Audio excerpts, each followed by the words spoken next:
بسم اللہ الرحمن الرحیم۔ السلام علیکم۔ ہندو مصنف راجپال نے نبی کریم صلی اللہ علیہ وسلم کی شان میں گستاخی کرتے ہوئے کتاب لکھی، جس سے مسلمانوں میں غم و غصہ کی لہر دوڑ گئی۔ انگریزوں نے مسلمانوں کے جذبات کے پیش نظر راجپال کے خلاف مقدمہ دائر کیا، لیکن عدالت نے اسے بری کر دیا۔ غازی علم الدین ان تمام حالات سے بے خبر تھے۔ ایک دن حسب معمول غروب آفتاب کے بعد کام سے واپس آ رہے تھے تو دلی دروازے میں لوگوں کا ہجوم دیکھا۔ ایک جوان کو تقریر کرتے ہوئے سنا تو رک گئے اور پوچھا کہ کیا مسئلہ ہے۔ لوگوں نے علم الدین کو بتایا کہ ایک ہندو راجپال نے ہمارے نبی کریم صلی اللہ علیہ وسلم کے خلاف کتاب چھاپی ہے، اس کے خلاف تقریر ہو رہی ہے۔ وہ دیر تک تقریر سنتے رہے۔ علم الدین کی زندگی کے تیور ہی بدل گئے۔ پھر ایک دفعہ غازی علم الدین نے خواب دیکھا کہ کوئی بزرگ فرما رہے ہیں کہ علم الدین جلدی کرو، راجپال تمہارے ہاتھوں ہی جہنم واصل ہوگا، یہ سعادت تمہارے ہی مقدر میں لکھی گئی ہے۔ علم الدین صبح ہوتے ہی راجپال کی دکان پر پہنچے اور پوچھا کہ راجپال کہاں ہے؟ اس نے جواب دیا کہ میں ہی راجپال ہوں۔ غازی علم الدین نے چھری کے ایک ہی وار سے اس کا کام تمام کر دیا۔ اس کے منہ سے ہائے کی آواز نکلی اور وہ وہیں فرش پر گر گیا۔ راجپال کو قتل کرنے کے بعد غازی بڑے اطمینان سے قریبی نل پر گئے اور چھری کو اس کے ناپاک خون سے پاک و صاف کیا۔ ابھی پانی پینے ہی والے تھے کہ ایک شور ان کے کانوں میں پڑا کہ راجپال قتل ہو گیا، قاتل کو پکڑو، جانے نہ پائے۔ شور مچانے والے سب ہندو تھے، ان کے ہاتھوں میں برچھیاں اور لاٹھیاں تھیں، لیکن وہ سب غازی کے قریب آ کر رک گئے، انہیں آگے بڑھنے کی ہمت نہ ہوئی۔ یہ صورتحال دیکھ کر غازی علم الدین مسکرا دیے۔ غازی علم الدین کے والد گرامی جناب طالع من نے اپنے بیٹے کے اس کارنامے پر یوں اظہار مسرت فرمایا کہ اگر یہ کام میرا بیٹا نہ کر سکتا تو مجھے دکھ ہوتا۔ والدہ محترمہ نے فرمایا اگر میرے 7 لڑکے ہوتے اور وہ اسی طرح تحفظ ناموس رسالت کے لیے قربان ہو جاتے تو میں زیادہ خوش ہوتی۔ غازی نے خود کو پولیس کے حوالے کر دیا۔ راجپال کی لاش میو ہسپتال بھجوا دی گئی۔ اس کے قتل کی خبر آنن فانن پورے شہر پھیل گئی۔ رات گئے تک اخبارات کے ضمیمے فروخت ہوتے رہے۔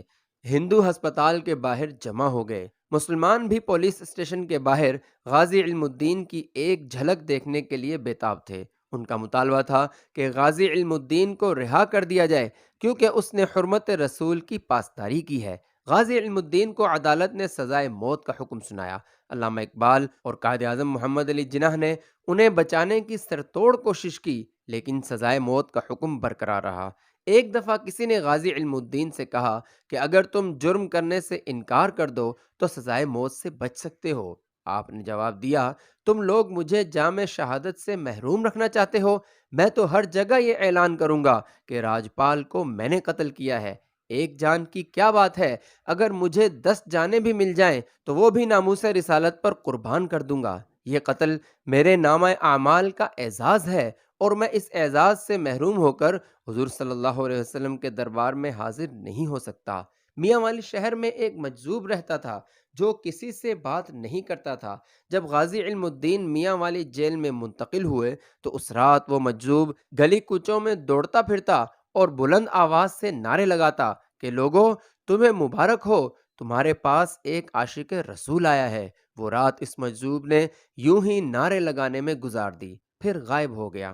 جب غازی علم الدین کو پھانسی کا حکم سنایا گیا تو ان کے جسم میں مسرت کی لہر دوڑ گئی، چہرہ چمک اٹھا۔ پھانسی کی سزا سننے والا شخص چاہے جتنا بھی دلیر ہو، پھانسی کا اعلان ہو جانے کے بعد اس کا وزن ضرور گھٹتا ہے، بڑھتا نہیں ہے۔ لیکن عاشق رسول غازی علم الدین کا وزن 22 مئی 1929 کو 128 پاؤنڈ تھا اور شہادت کے وقت ان کا وزن 140 پاؤنڈ کے قریب تھا۔ یہ دنیا کی انوکھی مثال ہے۔ 31 اکتوبر 1929 بروز جمعرات میاں والی جیل میں ہی اس مرد مجاہد کو تختہ دار پر چڑھانے کا اہتمام کر لیا گیا۔ آپ نے 2 نوافل ادا کیے اور بڑے اطمینان اور وقار کے ساتھ تختہ دار کی طرف بڑھے اور پھندا کو چومتے ہوئے خوشی سے گلے میں اتارا اور درود و سلام پڑھتے ہوئے جام شہادت نوش کر کے حیات جاویداں پا گئے۔ اللہ ان سے اور ان کے چاہنے والوں سے راضی ہو۔